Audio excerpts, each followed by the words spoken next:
Continuando con la revisión de la anticoncepción en circunstancias médicas especiales, abordaremos el tema de la anticoncepción en diabetes mellitus.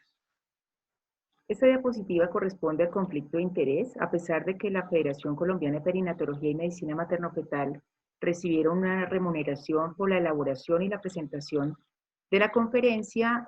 Aclaro que todos los conceptos técnicos y científicos emitidos en la misma son completamente autónomos.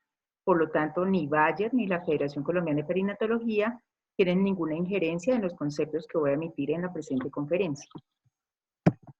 La diabetes mellitus es la enfermedad endocrino-metabólica más frecuente del mundo entero. Por ello, la Organización Mundial de la Salud la considera como una de las enfermedades no transmisibles más frecuentes, acompañadas de las enfermedades cardiovasculares, de las enfermedades pulmonares crónicas y del cáncer. Se produce por consecuencia de un déficit o una no producción de insulina, o que la insulina no actúa de manera adecuada en los tejidos sensibles a la misma. Su prevalencia, desafortunadamente, ha incrementado considerablemente en las últimas décadas y se considera que hoy en día el 9% de todos los pobladores del mundo tienen esta enfermedad, ya sea diagnosticada o no diagnosticada, siendo la causante de 3 de cada 5 disfunciones en el mundo por enfermedades crónicas. Actualmente se considera que para el 2040 la proyección de diabetes en el mundo va a ser de 642 millones de personas afectadas por la enfermedad. Como observan en este mapa de distribución de la enfermedad, la diabetes afecta absolutamente todas las regiones geográficas del mundo. El 80% de las muertes que se producen secundarias a diabetes ocurren en países de medianos o de bajos ingresos. La Federación Internacional de Diabetes documenta que los países actualmente con mayor número de casos o de pacientes diabéticos son China, India, Rusia, Estados Unidos y Brasil. En nuestro país, en Colombia, la prevalencia actual se considera entre un 8.6 a un 10.7%, con un promedio de 9.6%. Quiere decir que casi 1 de cada 10 colombianos pueden padecer esta enfermedad, y lo más angustiante es que se proyecta que para el 2040 la incidencia de esta enfermedad en Sudamérica va a incrementar casi un 60%. La clasificación de la diabetes generalmente se hace en 4 grandes grupos. La diabetes tipo 1, que se consideraba anteriormente como diabetes insulino dependiente, generalmente se diagnostica en los niños y en los adultos jóvenes, por eso se consideraba como la diabetes juvenil, pero realmente puede afectar a cualquier edad de la persona. Aproximadamente el 5% de los pacientes diabéticos pertenecen a este grupo. Tenemos el segundo grupo, que es el de diabetes tipo 2, o la que se consideraba anteriormente como diabetes mellitus no insulino dependiente. Es el mayor grupo, casi el 90-95% de todos los pacientes que tienen diabetes pertenecen a este grupo, y se asocia prácticamente a una alteración en la función, en la sensibilidad de la insulina en los tejidos. La diabetes gestacional, que con los nuevos criterios diagnósticos ha incrementado sustancialmente su incidencia, puede afectar entre un 1 hasta un 14% de los embarazos, depende de la población estudiada, y también generando manifestaciones tanto maternas como perinatales adversas. Existen otros tipos de diabetes no tan comunes, pero que también pueden generar y desarrollar la enfermedad, como los asociados a defectos genéticos en la insulina, enfermedades del páncreas como pancreatitis, neoplasias del páncreas, otras enfermedades endocrinas como la acromegalia, como el síndrome de Cushing, o a la ingesta de medicamentos como por ejemplo los corticoides, que también pueden llegar a generar la enfermedad. ¿Por qué es importante la anticoncepción en la paciente con diabetes mellitus? Esa es una pregunta que toda la comunidad médica debe hacerla, porque un embarazo no planeado en una paciente con diabetes mellitus puede llevar serias consecuencias tanto para el feto como para la madre. La paciente diabética que busca un embarazo no debería buscarlo cuando quiera, sino cuando metabólicamente sea correcto el momento, o sea, el momento indicado para conseguir un embarazo. El embarazo en una mujer diabética o propensa a desarrollar diabetes mellitus gestacional supone un riesgo muy importante tanto para la salud de la madre como para el feto. En el caso de la madre, porque asume riesgos de producir mayores problemas en la gestación, como es la preeclampsia o todos los trastornos hipertensivos del embarazo, el polidramnios, que puede generar a su vez atonía uterina y a su vez hemorragia posparto, infecciones, son más propensas a tener infecciones durante el embarazo, difícil tratamiento de la enfermedad, hacen hipoglicemias o hiperglicemias a veces de difícil control, más propensas a desarrollar cetoacidosis e hipoglicemias severas, y también se puede deteriorar las complicaciones que previamente tenía esa madre al momento de quedar embarazada. También incrementa significativamente la tasa de cesáreas en las madres diabéticas con respecto a las que no son diabéticas. En cuanto a los riesgos fetales y neonatales, que también son muy importantes, tenemos que incrementa la tasa de malformaciones congénitas entre 2 a 3 veces, incrementa el riesgo de macrosomía, un peso al nacer mayor de 4.500. El parto pretérmino también lo incrementa tanto por polidramnios como por feto grande para la edad gestacional. Y, no menos importante, me incrementa 5 veces la probabilidad de muerte intrauterina comparado con una mujer que no tenga diabetes, y me incrementa 3 veces la mortalidad después del mes de nacer comparado con una madre que no tenga diabetes. Incrementa el síndrome de dificultad respiratoria del recién nacido y conlleva consecuencias a largo plazo, lo que hoy conocemos como el origen fetal de la enfermedad adulta. Un feto cuyo control metabólico no fue el óptimo durante sus 9 meses de embarazo conlleva de por sí la probabilidad incrementada de desarrollar enfermedades crónicas como hipertensión arterial, como accidentes cerebrovasculares, enfermedades coronarias, resistencia a la insulina, síndromes metabólicos, diabetes y trastornos en el aprendizaje en la vida escolar. Aproximadamente de un 20 al 40% de estos hijos de madres diabéticas van a presentar algún grado de trastorno de aprendizaje durante su vida escolar.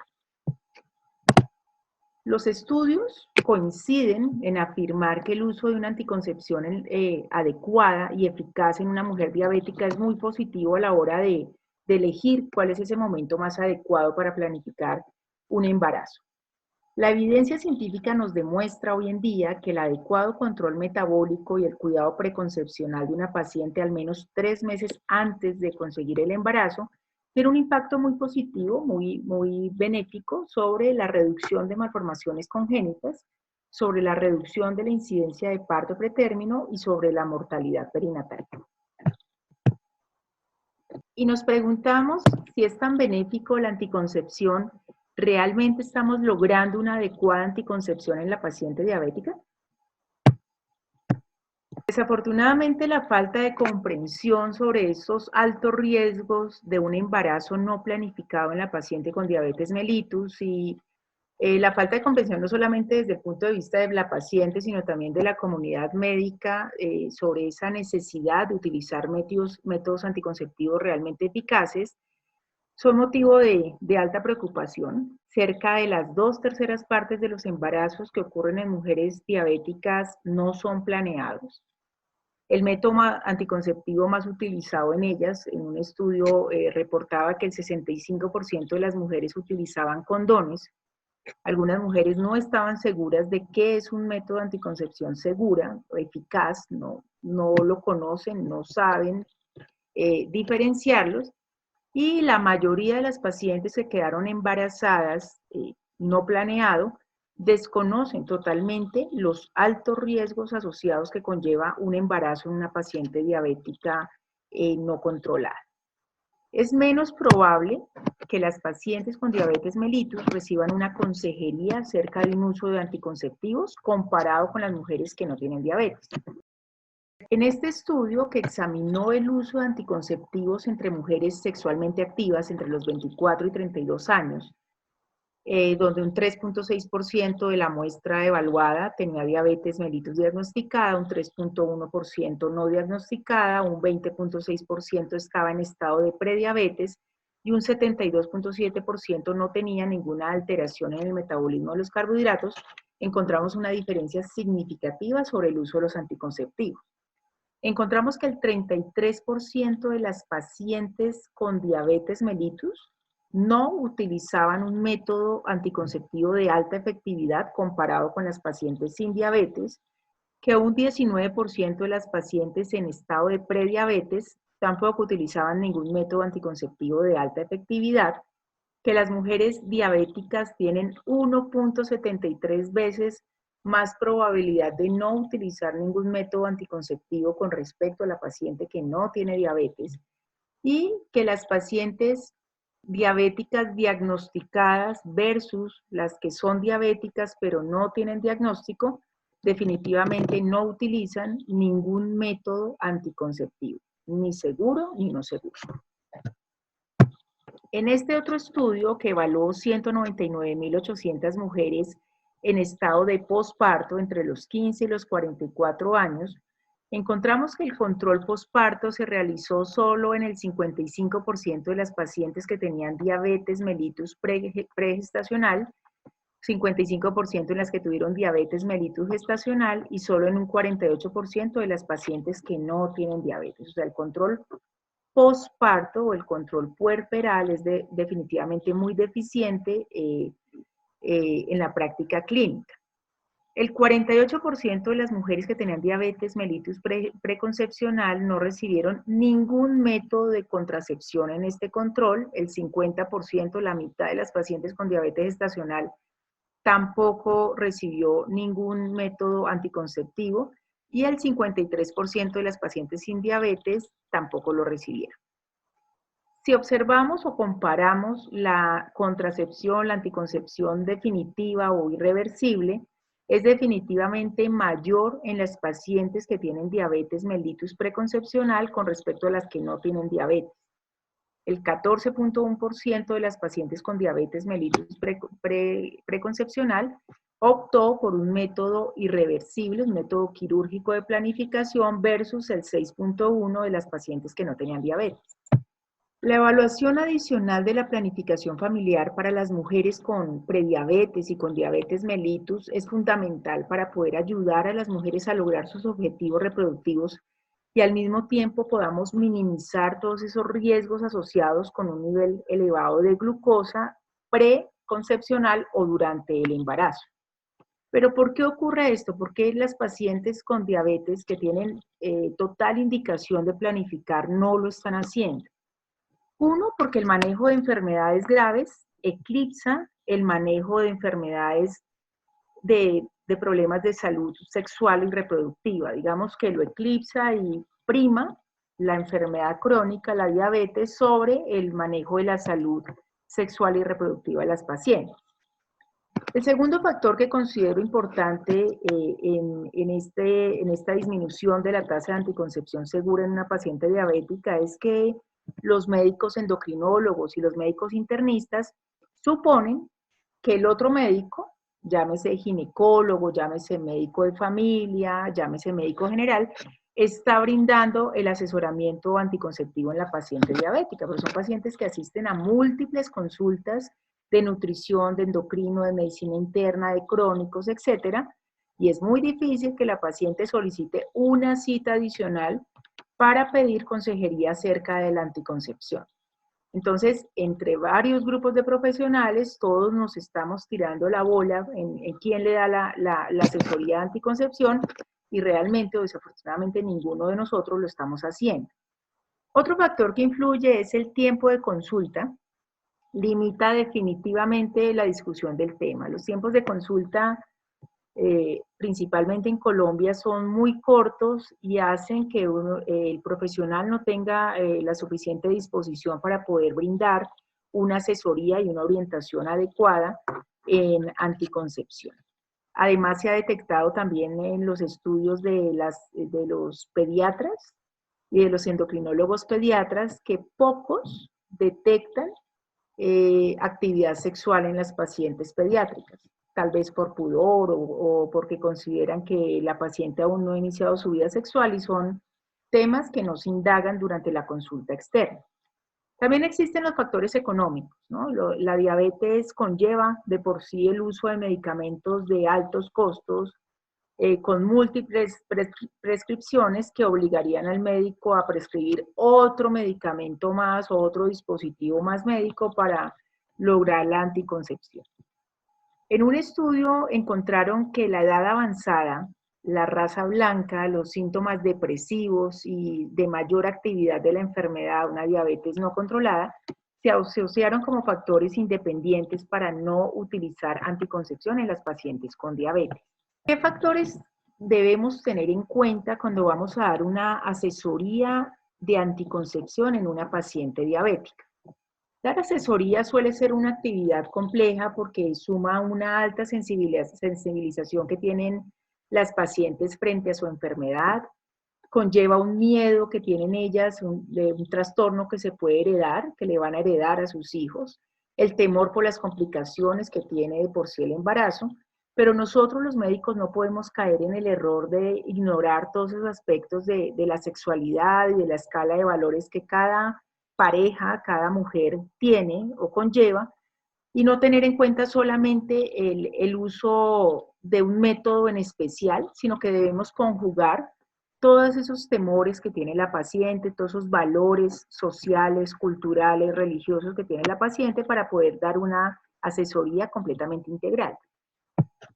Dentro de esos factores que nosotros debemos tener en cuenta para dar una asesoría adecuada en anticoncepción en estas pacientes, primero que todo, prima la eficacia del método. Y la eficacia del método es la capacidad que tiene un método anticonceptivo para evitar el embarazo. Lo medimos actualmente con el índice de Pearl, que lo que hace es determinarme qué número de embarazos se presentarían teóricamente en 100 mujeres que utilizaran el método anticonceptivo durante un año. Quiere decir que un índice de Pearl menor es un método altamente eficaz y un índice de Pearl mayor es un método inseguro o poco eficaz. El segundo factor que tenemos que tener en cuenta es la seguridad. La seguridad hace referencia a cuál es la capacidad del método de no producir efectos indeseados, específicamente en este caso de diabetes, sobre el metabolismo de los carbohidratos y de las grasas, o de las complicaciones propias de la diabetes.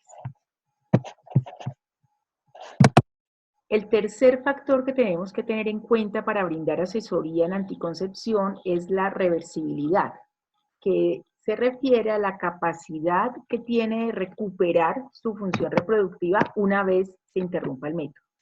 Y ahí tenemos que, obviamente, es 100% decisión de la paciente si ya considera que cumplió o no su vida reproductiva o si no la ha cumplido, poderle ofrecer métodos que puedan tener reversibilidad para postergar un deseo de concepción mucho más adelante.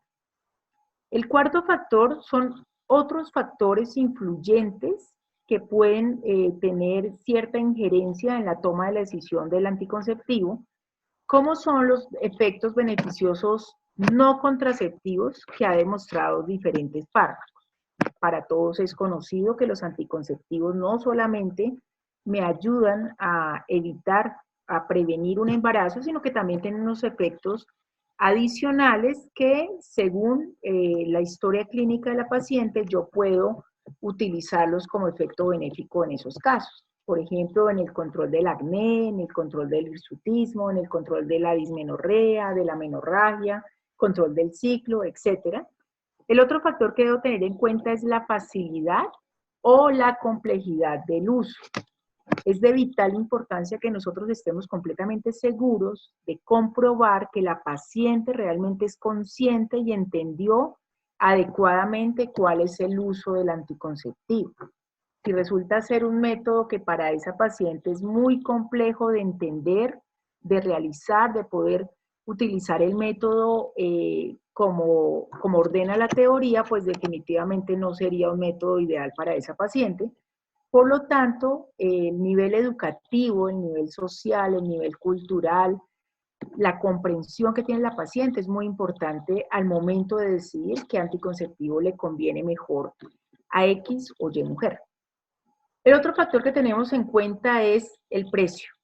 No todos los medicamentos anticonceptivos ni todos los dispositivos anticonceptivos están al alcance económico de todas las pacientes, aunque hay una gran cantidad de anticonceptivos incluidos en el plan obligatorio de salud y con la regulación de los medicamentos actualmente es fácilmente asequible, no para todo el mundo va a ser apropiado el uso de X o Y medicamento.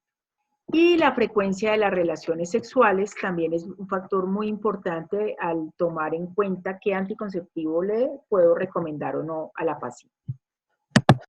Y el quinto factor, no menos importante en la diabetes, es precisamente qué condiciones propias de la enfermedad de la diabetes mellitus son importantes al momento en que yo tome la decisión de recomendar o no un anticonceptivo. Y hacemos énfasis en si la paciente diabética tiene o no una enfermedad micro o vascular, si la duración de la diabetes es igual o mayor a 20 años, si la paciente tiene complicaciones propias de la enfermedad como nefropatía, neuropatía y retinopatía. Estos factores propios de la enfermedad me van a limitar o me van a prevenir el uso de ciertos anticonceptivos y yo tengo que tenerlos en cuenta al momento de dar mi consejería. Existen múltiples clasificaciones de los métodos anticonceptivos. Las más conocidas es dividirlos en 5 grandes grupos, que son los métodos naturales, los métodos de barrera, los dispositivos intrauterinos, los métodos hormonales o los métodos irreversibles o quirúrgicos. Otra manera de dividirlos es de acuerdo a la duración del método anticonceptivo y a la eficacia.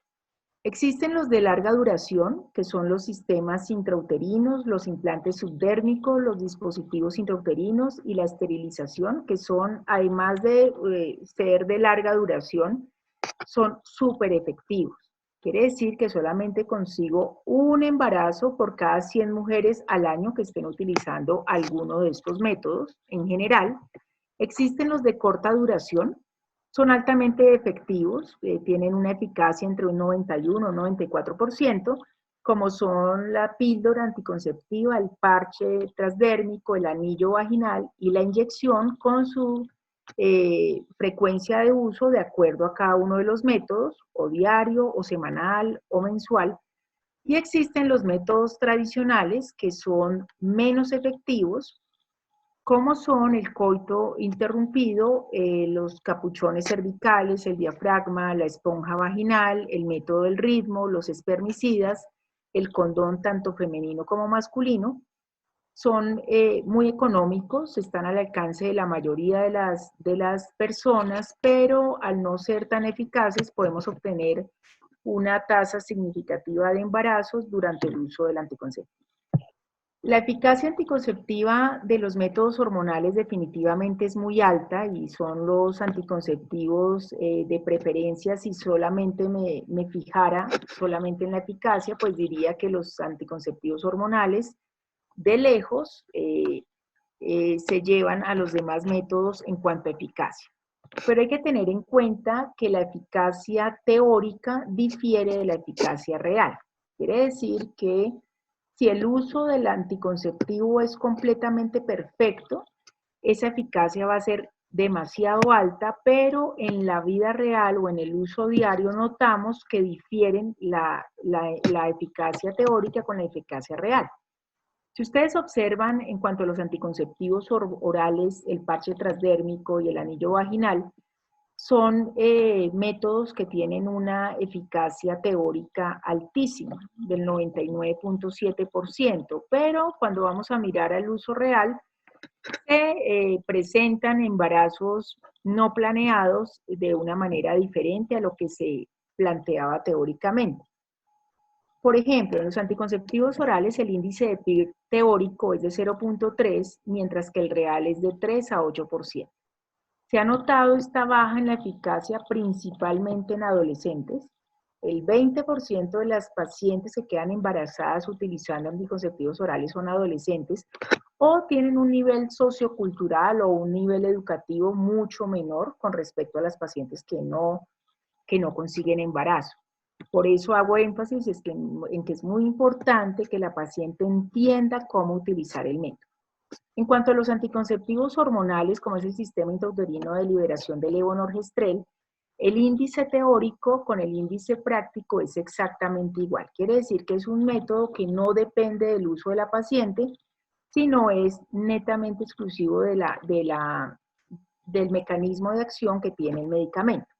¿Qué otras causas de fallas hay en el uso de los anticonceptivos? Generalmente son fallas asociadas con alteraciones en la toma de la píldora, con olvidos en la toma de la píldora, con cambios de horarios en la toma de la píldora, se incrementan a veces los intervalos de descanso, por eso suele ser mejor el anticonceptivo que es continuo, el que viene por 28 días, así evitan olvidos no se incrementa el intervalo de uso. Alteraciones digestivas también pueden afectar el índice real de este anticonceptivo e interacciones con otros fármacos. ¿Y qué impacto tiene esos métodos anticonceptivos sobre la diabetes mellitus? Hablé cómo actúan los anticonceptivos, pero aquí vamos a hablar cómo el método me va a afectar la enfermedad. En cuanto a los métodos naturales y su afectación sobre la diabetes mellitus, podemos tener en cuenta que pues, son métodos muy seguros, ya que no van a afectar el metabolismo de los carbohidratos ni el metabolismo de la glicemia.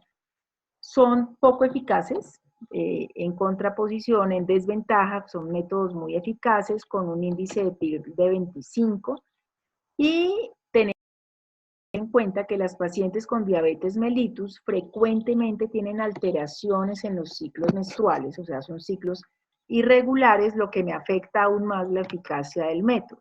Yo no puedo planificar con método del ritmo si realmente no tengo un ciclo que sea realmente regular.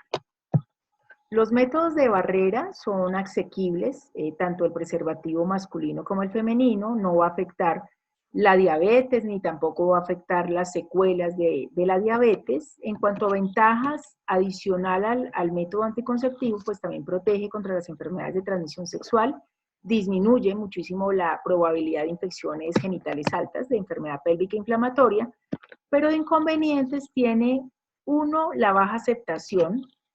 Hay escasa información en la población en general acerca de los usos de este método, hay poca motivación, digamos, para utilizarlos en países o en regiones geográficas que sean machistas. En las parejas, matrimonios o parejas estables, generalmente no se utiliza, se ha demostrado que se utiliza mucho menos en personas casadas con respecto a personas solteras o en personas que tengan su pareja estable con respecto a personas que tengan múltiples parejas. Y la eficacia pues depende también del uso correcto. Se dice que el índice de PIR cuando se usa perfecto el condón es de 2, pero en el uso común o en el uso diario o en el uso típico, en el uso real, ese índice de PIR es tan solo del 15. El dispositivo intrauterino tiene una alta eficacia anticonceptiva del 97%, del 95 al 97%, definitivamente no va a tener ninguna afectación sobre el control metabólico al no tener ningún efecto sistémico. Tampoco afecta o cambia los niveles de hemoglobina glicosilada, de glicemia o cardiovasculares, y no se ha demostrado ninguna falla o ninguna diferencia en falla entre personas diabéticas y no. Es decir, que las complicaciones secundarias a la colocación del dispositivo, como por ejemplo los procesos inflamatorios pélvicos, las hemorragias anormales, no difieren entre la población diabética y la población no diabética. Sin embargo, el dispositivo intrauterino se asocia a un incremento en la cantidad de sangrado menstrual y existen algunas pacientes diabéticas de por sí con una menorragia, con un incremento de su flujo menstrual, cuyo dispositivo tipo T de cobre pues no sería el indicado en estos casos. Se debe derivar, es muy importante que cuando coloquemos el dispositivo intrauterino, yo estoy hablando del T de cobre, que es, digamos, en nuestro medio el más conocido, el más utilizado, debemos solicitar una revisión ecográfica en los 3 primeros meses de colocación para comprobar que esté correctamente implantado, en ausencia de complicaciones, y así eso disminuye definitivamente la tasa de eficacia. ¿Por qué en los 3 primeros meses? Porque resulta que en el primer trimestre es donde más se asocia a fallos en la colocación del dispositivo y es los 3 primeros meses es donde más se expulsan los dispositivos de manera autónoma. La inserción del dispositivo es eficaz inclusive en las relaciones sexuales no protegidas, como es el caso de una violación, por ejemplo, y el uso del dispositivo 5 días después de esa relación sexual de riesgo o no protegida es útil para la prevención del embarazo. El sistema intrauterino liberador de levonorgestrel en diabetes mellitus ha mostrado una alta eficacia anticonceptiva del 99.8-99.7%.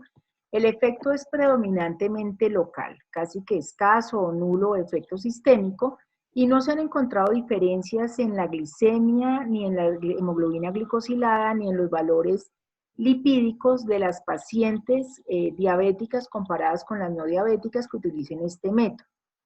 El sistema intrauterino de liberación de levonorgestrel de 52 miligramos es una opción incluso anticonceptiva ideal en todas las pacientes diabéticas que están con manejo de menorragia idiopática, porque es útil en el manejo, en el control de ese sangrado menstrual y también me disminuye significativamente la tasa de anemia ferropénica, que es secundaria a la menorragia crónica.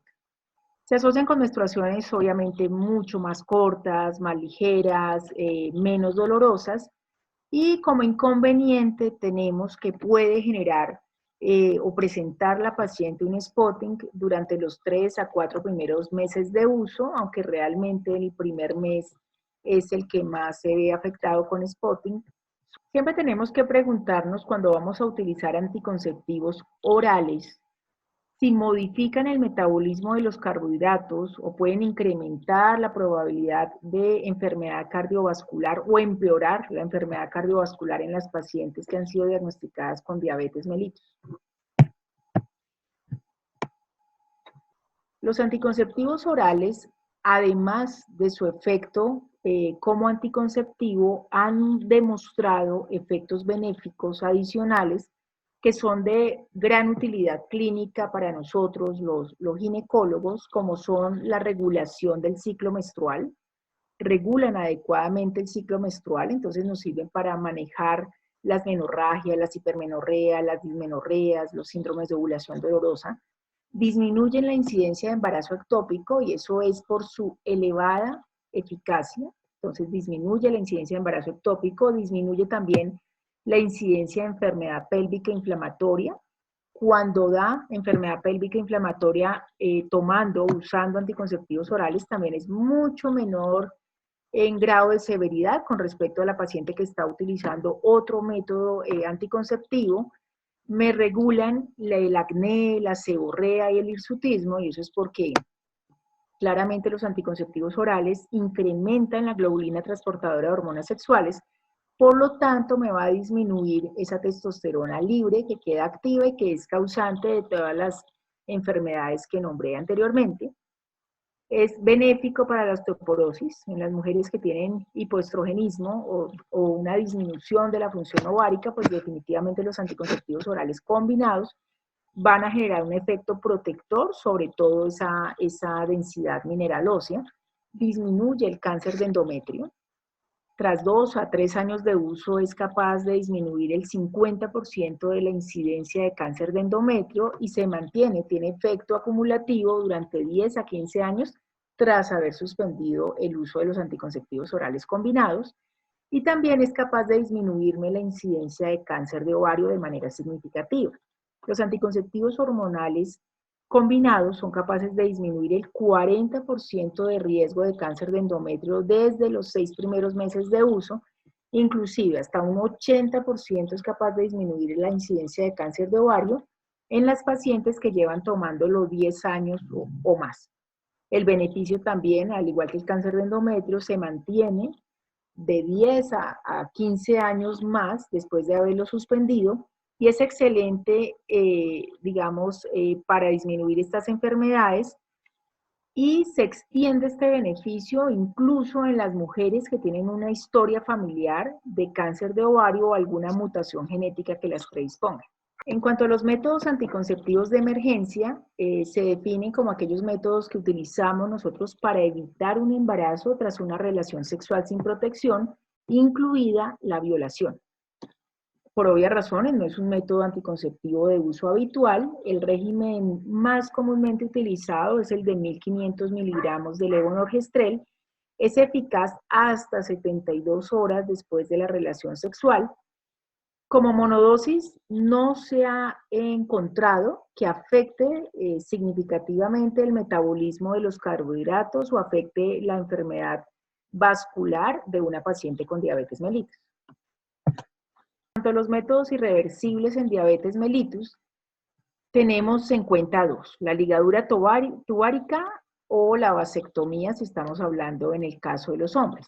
Son métodos de alta eficacia.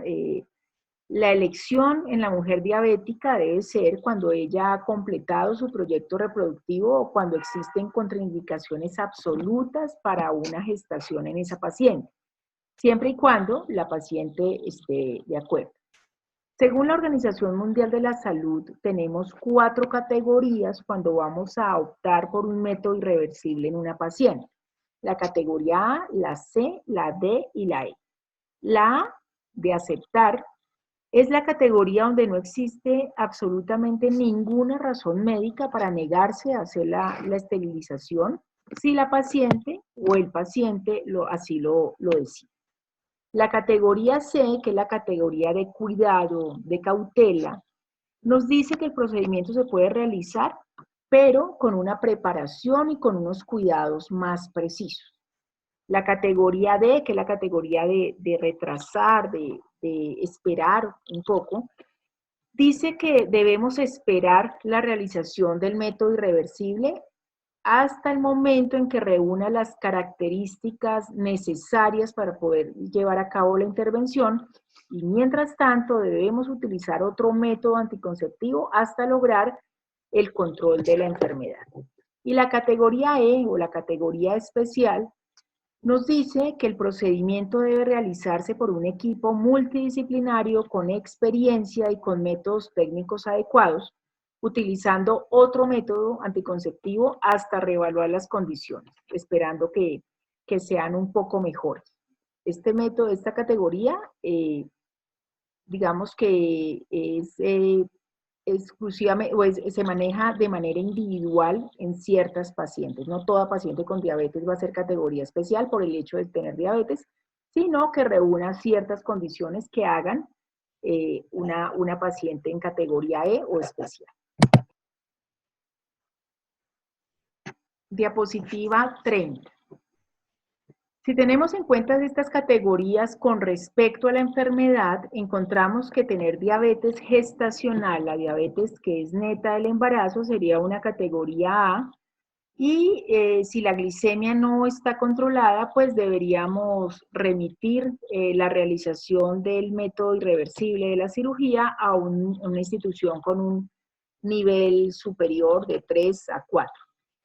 Si la paciente tiene diabetes mellitus pregestacional o tiene una diabetes mellitus y desea un método irreversible sin ninguna enfermedad cardiovascular, sería una categoría C. Quiere decir, una categoría de cuidado, de cautela, donde tenemos que tener en cuenta la probable disminución en la cicatrización que va a tener esa paciente. Tiene un mayor riesgo de infección de la herida por la condición de diabetes. Y se recomienda siempre al realizar la esterilización utilizar antibiótico profiláctico de acuerdo al manejo de cada institución y del comité de infecciones de cada institución. Si la paciente con diabetes mellitus tiene complicaciones secundarias a su enfermedad como nefropatía, retinopatía o neuropatía, sería condición especial. O sea, el procedimiento se realizará solo con un equipo multidisciplinario, con alto nivel de experticia, en la institución adecuada, con los medios adecuados, y reevaluar hasta que las condiciones sean mejores. Y si la paciente tiene una enfermedad, otra enfermedad vascular o una diabetes mellitus de una duración igual o mayor a 20 años también entraría en una categoría E con un nivel de evidencia 1.